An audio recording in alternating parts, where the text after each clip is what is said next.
Cewek itu bukan bola yang habis dideketin terus ditendang. Cowok juga bukan Doraemon yang punya kantong ajaib dan pintu ajaib untuk mewujudkan semua keinginan lo. Cewek itu juga bukan lap kaki yang bisa lo injek-injek harga dirinya.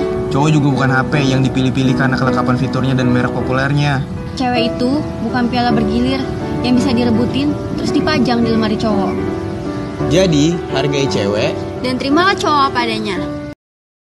Cewek itu bukan bola yang habis dideketin terus ditendang. Cowok juga bukan Doraemon yang punya kantong ajaib dan pintu ajaib untuk mewujudkan semua keinginan lo. Cewek itu juga bukan lap kaki yang bisa lo injek-injek harga dirinya. Cowok juga bukan HP yang dipilih-pilih karena kelengkapan fiturnya dan merek populernya. Cewek itu bukan piala bergilir yang bisa direbutin terus dipajang di lemari cowok. Jadi, hargai cewek Dan terimalah cowok apa adanya. Cewek itu bukan bola yang habis dideketin